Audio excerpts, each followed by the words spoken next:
The story of Carlos Vasquez is one of resilience, challenges, and triumph. It is a saga that begins with many disadvantages, in which poverty, discrimination, and vision impairment were overcome with a fiery determination to fulfill a promise to his mother.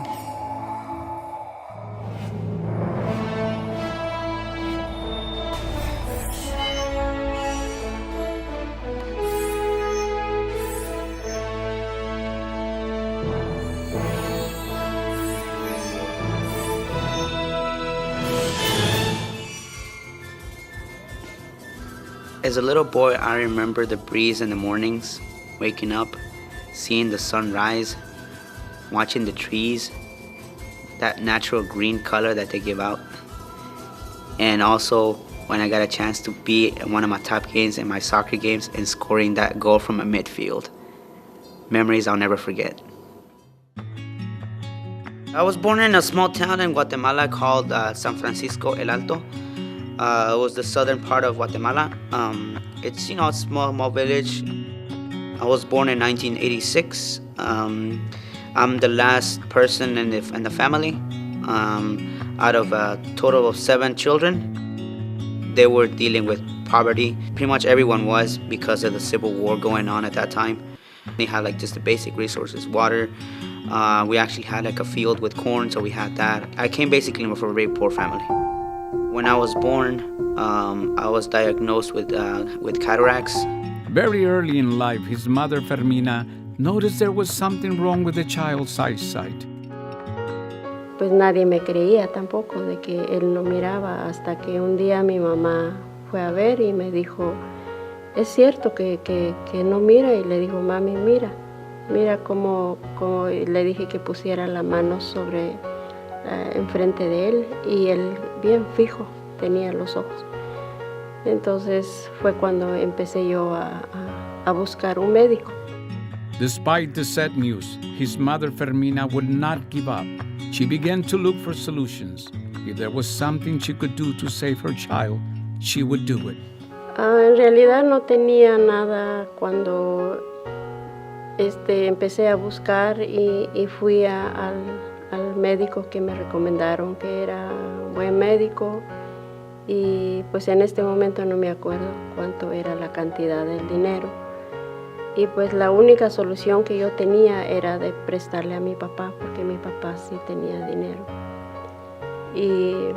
Pero durante los 4 años que tenía que regresar Carlos para la segunda operación, yo no tenía ese dinero. Y mi papá pues empezó a exigirme el dinero. Fermina was now facing a predicament. Time was passing by fast. The 5 years Carlos had to have a second operation was fast approaching. She owed her father, and there was very little else she could do in town to help her son. Que tenía que pagarle, que ya pasaron los tiempos. Y pues la verdad, como no tuve apoyo del papá de ellos, entonces yo tenía que verlo cómo pagar ese dinero. Y sobre todo la presión de mi papá, que quería el dinero. Entonces, y como supe que pues según eso decían la gente que aquí en los Estados Unidos pues se ganaba fácilmente el dinero, y pues dije, la única solución es irme a los Estados Unidos para que mi hijo lo vuelvan a operar. Y sobre todo pues vivíamos en una pobreza tan mal, y pues eso también me hizo decir, pues mis hijos también están sufriendo, y luego el otro que necesitaba la cirugía para que tenga los 4 años. Meanwhile, his mother made the inevitable decision to head north to America. I interpret it as she abandoned us or whatever, but it was because there was no other way, and she wanted to help her kids no matter what the consequences, no matter what, even if she had to put her life on the line, which technically that's what she did.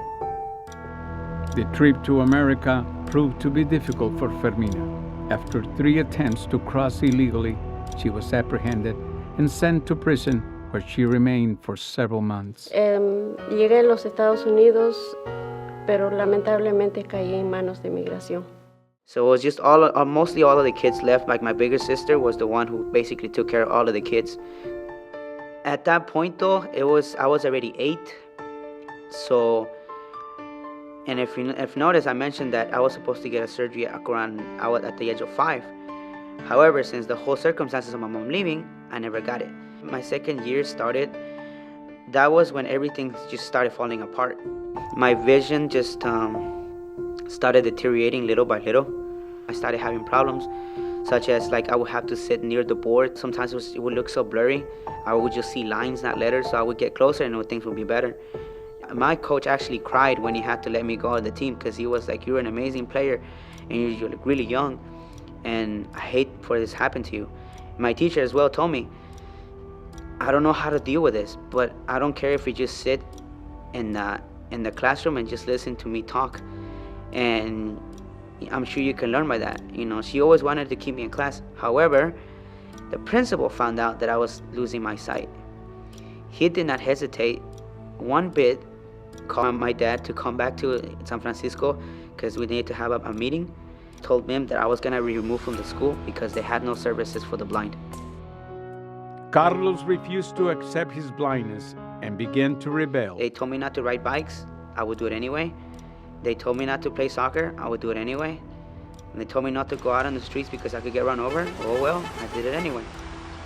It was kind of like I was calling for help, but since we grew up in the culture where they tell you that you pretty much you have to suck it up. It got to the point where it was so blurry that I would run into stuff. That's when my sister and my brothers noticed, like, yeah, something's really wrong. And so my mom from the US found out that I was actually losing my sight. Fermina was becoming increasingly concerned with Carlos' progressive blindness, but she stayed in touch from afar. Como siempre, la preocupación, tuve la dicha de llegar en una casa de un médico. Entonces, como siempre, lo pasaba llorando, y un día la señora me encontró llorando y me dijo que era lo que pasaba, y le dije de que mi hijo, me informaron que mi hijo está perdiendo la vista y que dice que se tropezaba en las cosas y que mi hijo se está empeorando, y yo sin poder hacer nada. You know, sometimes like I'll wake up and I can't see anything, I will blink and it will go away. Now this is when actually like happened overnight, because I woke up the next day, I opened my eyes and I blinked expecting for it to go away, but it didn't. I pretty much figured out I lost it. I lost my sight. And after that, like right away, my mom decided, you know what? It's the only way we're gonna have to bring you guys in illegally. Entonces, cuando empecé a buscar, dije, pues la única solución, traerlo como yo me vine. Y busqué y encontré la persona que lo traía, pero lamentablemente me engañó también.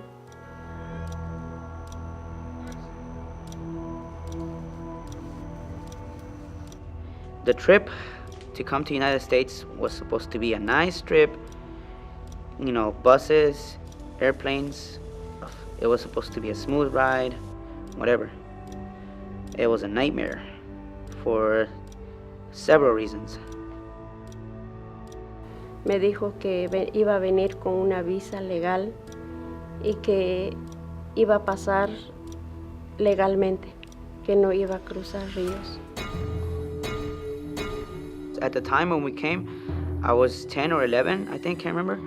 He was 13 and she was 16 or 17. So just all three of us, you know, we were taken in whatever. So all of us, we had to figure this all out by ourselves. And keep in mind, at this point, I'm already kind of pretty much blind. And so it was up to them. The 3 children were now in the hands of a criminal enterprise. Although they had promised the mother to bring the children across safely, they had indeed embarked on a journey that turned into a 2-week nightmare. Yo sé que solo la mano de Dios fue el quien los ayudó, porque Yo de día, de noche me arrodillaba, le pedía a Dios que me ayudara.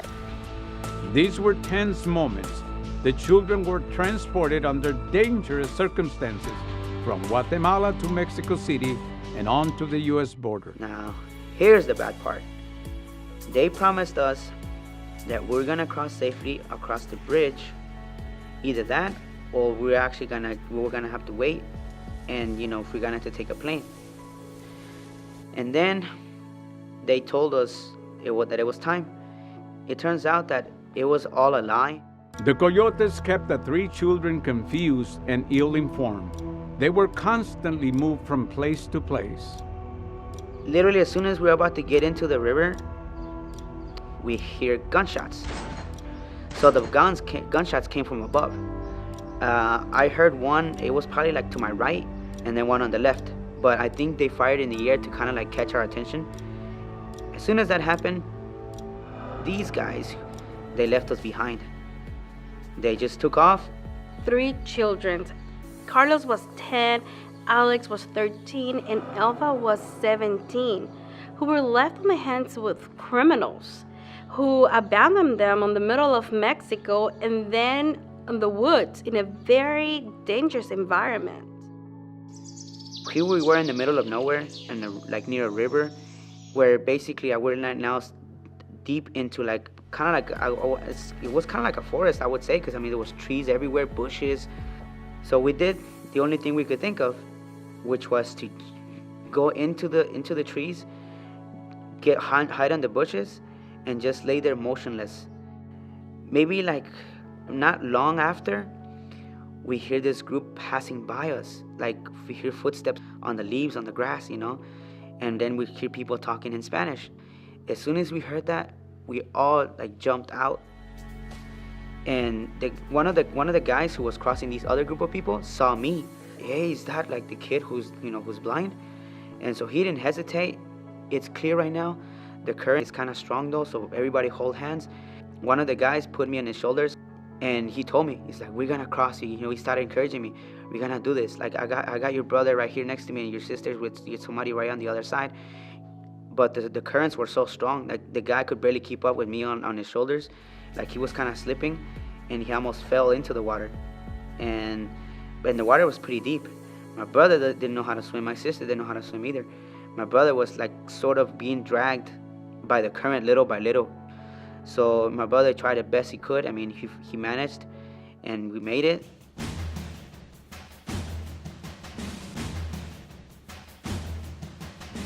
We were now in Texas. It was a train station. The only way we could cross this was by going underneath the trains, because as soon as we reached ground, we started hearing a helicopter. And but we're still cautious. We're walking very slowly, going into the bushes. Try to be as fast as you can, because some of these trains are gonna start moving soon.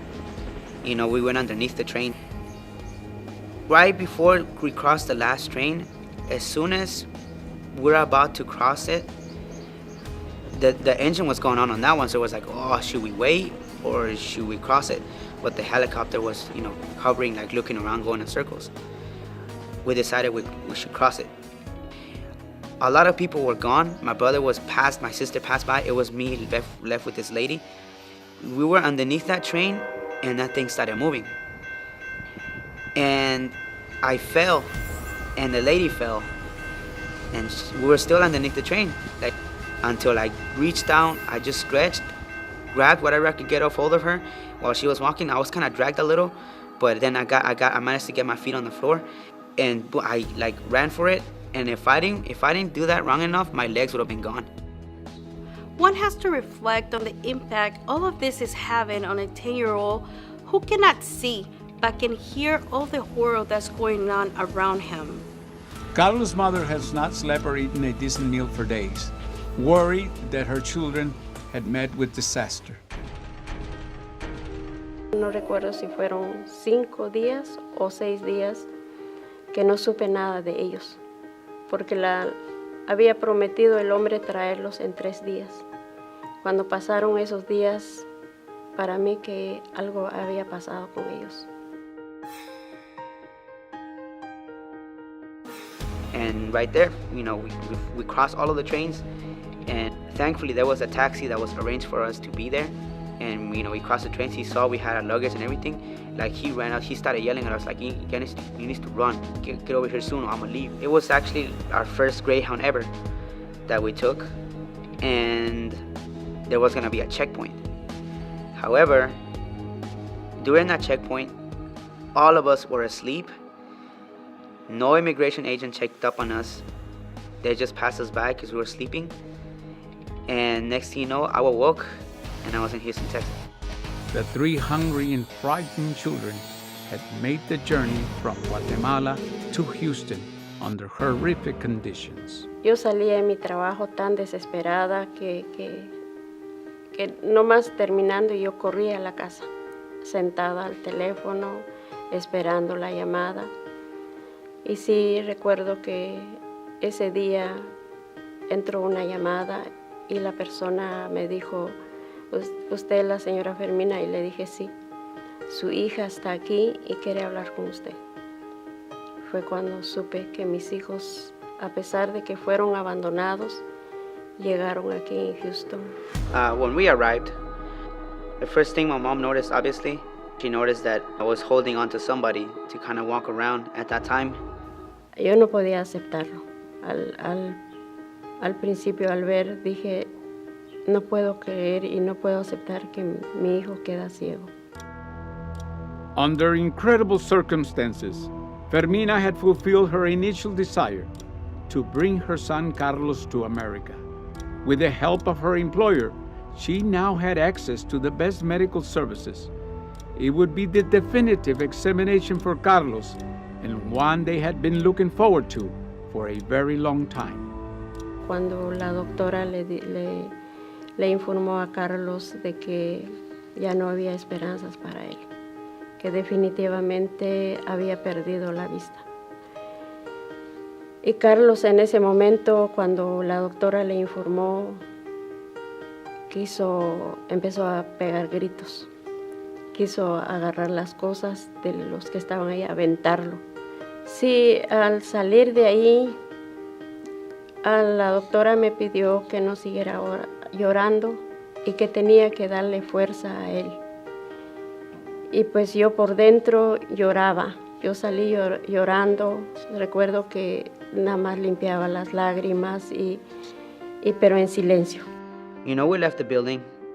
Obviously my mom was in tears, but she was really trying to hide it.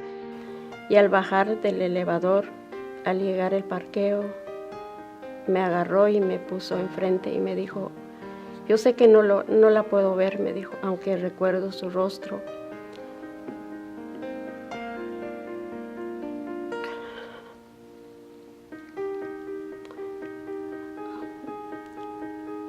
Me tocó la mejilla y me dijo, mírame los ojos, mírame, me dijo. Prométeme que usted ya no va a llorar. Y yo no podía prometerle en ese momento porque no. Yo quería gritar,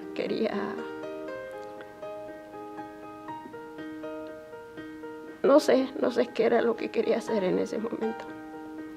Y me agarró bien duro el hombro y me dijo, prométemelo, quiero que me promete. Entonces le dije, mijo, no te puedo prometer, pero voy a tratar la forma de no llorar, le dije. Y me dijo, yo sí le prometo algo, me dijo.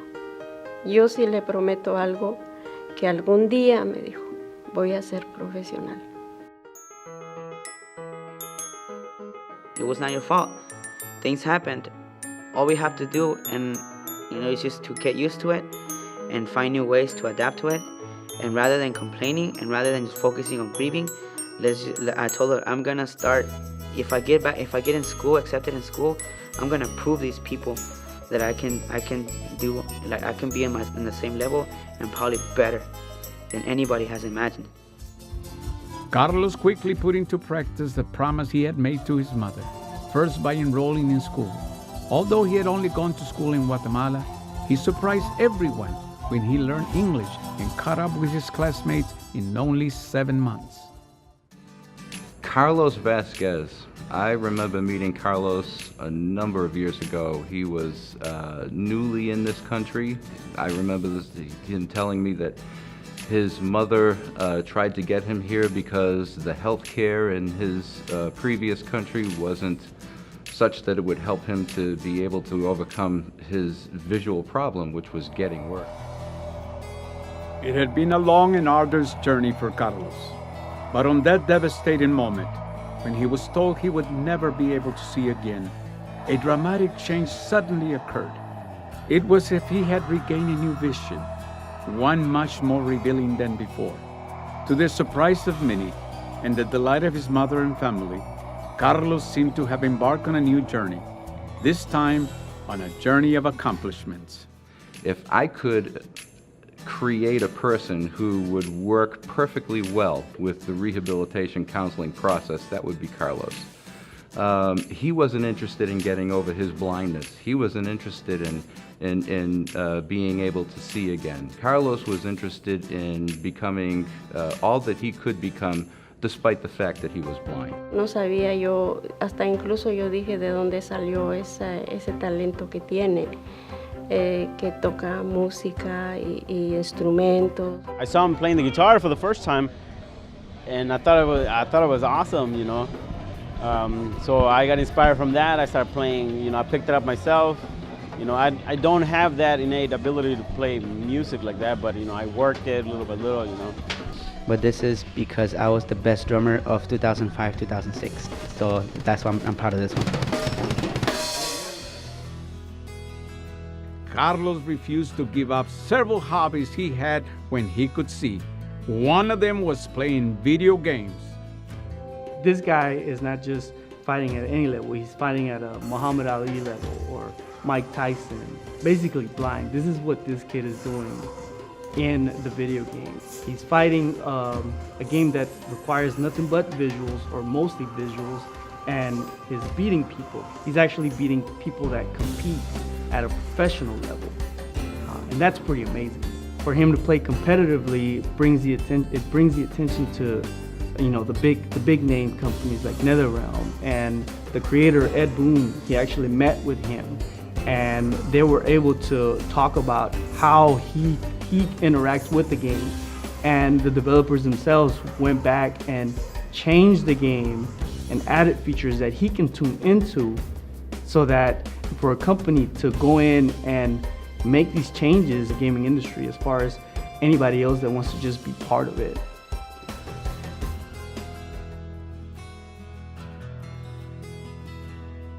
And that's the type of person that works very well. He accepted the fact that he had this disability.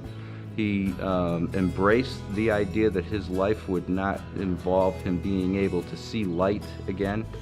But Carlos's vision is 360. You know, we see with our eyes, and our eyes are pointed in front of us. We can't see what's behind us. But Carlos, in the way that he uses his other senses, he has 360 vision, if you will.